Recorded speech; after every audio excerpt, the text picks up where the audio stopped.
हिंदुस्तान की बढ़ती अदाएं और जिंदा दिली के शहर छिंदवाड़ा की सर्द हवाएं और आज के इस कार्यक्रम में उपस्थित एक एक कदम को मेरा आकस्मिक प्रणाम। सम्मानीय मंच और उपस्थित गणमान्य व्यक्ति, प्यारे बच्चों और देश पर छली हुए कलहिजों पर मलहम रखने की एकमात्र उम्मीद मेरे प्यारे युवा साथियों, आप सभी को 76वें गणतंत्र दिवस की ढेर सारी शुभकामनाएं।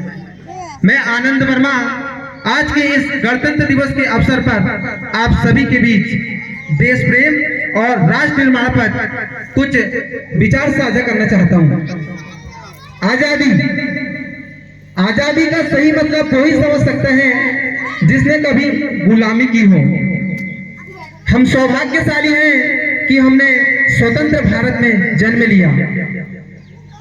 यूं तो आजादी की लौ 1857 में ही चल चुकी थी, जो बरसाल बनकर हमें 1947 में आजाद करवाई।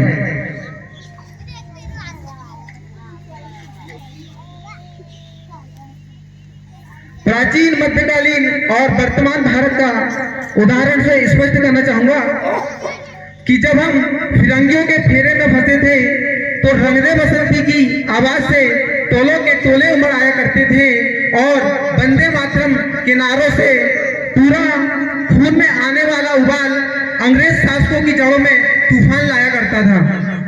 लोग मर जाते थे, मिट जाते थे, फांसी चढ़ जाते थे। लोग मर जाते थे, मिट जाते थे, फांसी पर चढ़ जाते थे, तो वो भी अपनी देशभक्ति साबित कर रहे होते थे।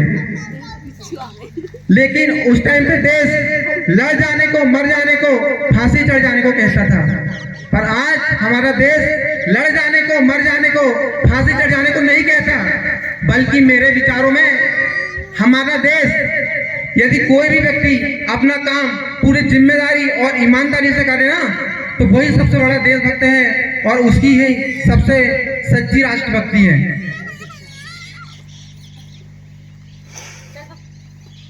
अपने परिवार, अपने समाज और अपने देश के लिए समर्पण का भाव है देशभक्ति। और हर एक देशद्रोही के जीवन में आने वाला तूफान है हमारी सच्ची देशभक्ति, ताकि हर देशद्रोही ये समझ सके कि अगर तू परिंदा है तो ये आसमान तेरा है, अगर तू परिंदा है तो ये आसमान तेरा है, अगर तू दरिंदा है तो ये शमशान तेरा है, अगर तू दरिंदा है तो ये शमशान तेरा है। भाईचारे से रहना हो तो रह इस जमीन पर, भाईचारे से रहना हो तो रह इस जमीन पर, वरना ये कब्र भी तेरी है और ये कब्रिस्तान भी तेरा है और ये कब्रिस्तान भी तेरा है। लेकिन हमारी देशभक्ति तब आहत होती है जब हमारा युवा साइकिल स्टैंडों में और बस स्टैंडों में रहकर और अपने दोस्तों के साथ गप्पेबाजियों की गपोरिया प्रवृत्ति में अपनी शान समझते हैं और अपने बहुमूल्य समय को गवाया करते हैं। यही युवा तो है जो नैतिक रूप से संकीर्ण, मानसिक रूप से दिवालिया, राजनीतिक रूप से गंदा और धार्मिक रूप से गंदा, स्वच्छ मानवीय मूल्यों में जिन्न सिन्न पैबंदमयी अखंड भारत को खंड खंड करता रहेगा, तब तक हमारा राष्ट्र निर्माण संभव नहीं होगा। इसी तरह और कई गजब की बीमारियां हैं, जैसे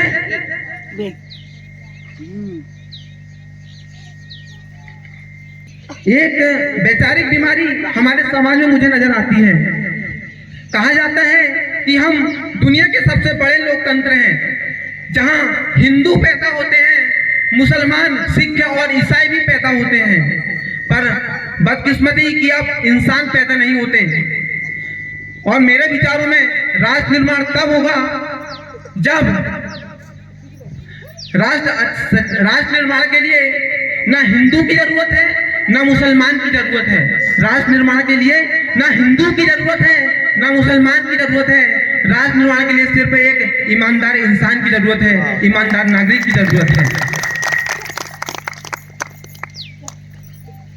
बस अंत में इतना ही कहना चाहूंगा कि मेरा हिंदुस्तान महान था, महान है और महान रहेगा।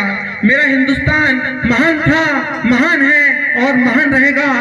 होगा हौसला सबके दिलों में बुलंद तो, होगा हौसला सबके दिलों में बुलंद तो एक दिन सारा जहां जय हिंद कहेगा, जय हिंद कहेगा। क्योंकि सारे जहां से अच्छा हिंदुस्तान हमारा, सारे जहां से अच्छा हिंदुस्तान हमारा, हम बुलबुलें हैं इसकी ये गुलसितां हमारा, ये गुलसितां हमारा।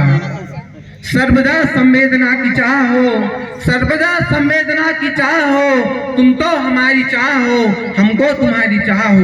धन्यवाद।